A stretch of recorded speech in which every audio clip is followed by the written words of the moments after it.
Every 5th of May, we commemorate the International Day of the Midwife. And this year, we're going to celebrate the day in Hoima, in the Euro region. We are starting the commemoration with 3 ideal events. And among the events, we are going to conduct community dialogue, where we intend to bridge the gap between the community and the healthcare providers, and specifically in this case, the midwives. As you appreciate, we experience a number of crises. We have material crises, we have natural disasters, and all these leave the women and children very vulnerable.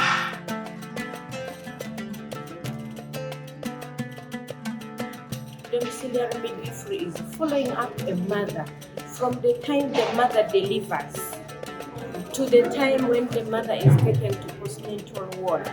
And from the time you discharge this mother from postnatal ward home to her community. And in her home, you follow this mother up for 7 days.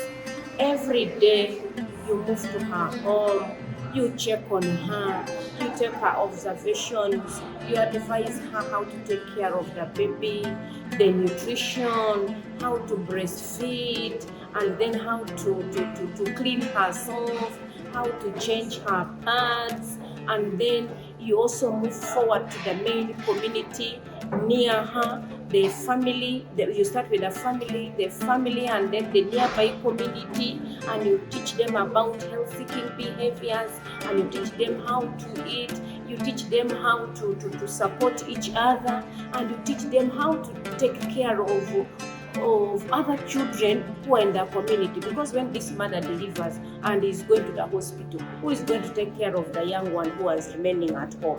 So you need to support also the other family members to do that. On this 7th day, that is now when we call it discharge of this mother. That is now when officially you are discharging this mother who is under your care. But it does not mean that you are discharging this mother on the 7th day to drop up for the mother. No. You can now schedule a regular visit to this mother and check on how they are continuing. And after the 7th day, we expect them to come back in the hospital for what we call the postnatal care.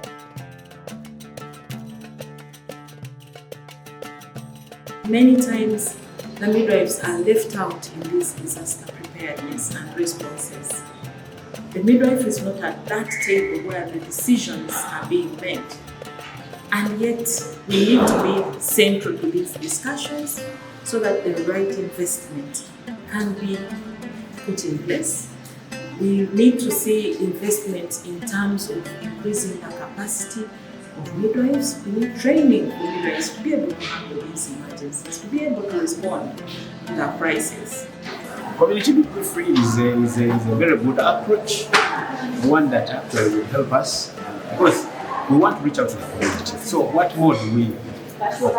If we could have midwives reaching out to the community, it is a very good way of serving the population. However, currently, where we are challenged with resources, it will not be a very feasible, viable option for now. It is very good, but we are limited by resources. If resources are made available, why not? It's a very good approach. The human resource gap, the number of midwives must be equated to the growing population. Our population is expanding rapidly, but the numbers, the structures are not being equated to this rapid expansion. So we want to see midwives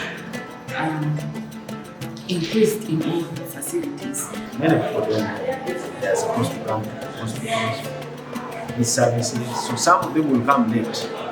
But even in that late coming, together as a team, we are able to handle these patients. We are now advocating for prevention. That's why we are looking at sensitization. These drives, going to the markets, taxi parks, bus parks, talking to them, the churches and all these other religious institutions, so that at least we reach out to the community. Sometimes labor will start. Nobody makes an appointment with labor. Ever happened to anything like that? You just find yourself having labor pains at midnight.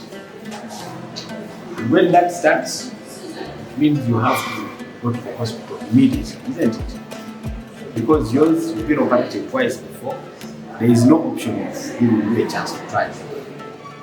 Now, the longer you take to decide to go to the hospital, for some various reasons, maybe the man is not around, you have no auntie, the people who call it traditional birth attendant, those people, the longer you take to decide to go to the hospital, we call that the first thing. You have delayed yourself at home.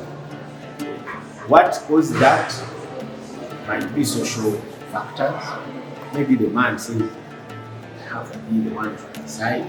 Maybe that's why we look at girl-child empowerment, male involvement. We are advocating for men to bring their own fertility care. Delay number 2 is where the woman has recognized labor has started, they need to go to the hospital, and somehow she's delayed on the way. During that time when you are staff, bad things can happen. The reason why we want to operate you as an emergency in labor, you have 2 previous cards, is because research has shown that the chances of you getting a uterine rupture are so high, and you can't risk it. If you get a uterine rupture there and you die, we shall attribute this to second delay. That you may go to the hospital, get there in time. Sometimes the hospital might have their reasons for delaying your service. Maybe theatre is busy, some operations are ongoing. Maybe we don't have sterile linen. Maybe we don't have drugs. Maybe the doctor is in Kampala and you are now here in Uganda. And if he's the only doctor, perhaps. As we strive to advocate for the midwifery model of care, we hope this will be taken up. We are going to continue sensitizing the facilities, the institutions, the education sector, because the model of teaching also has to change. Then the referral mechanism as well is also very important. We need to see availability of ambulances in every place, regardless of the time. There must be a system that once a signal is raised, that mother should be reached or transferred quickly.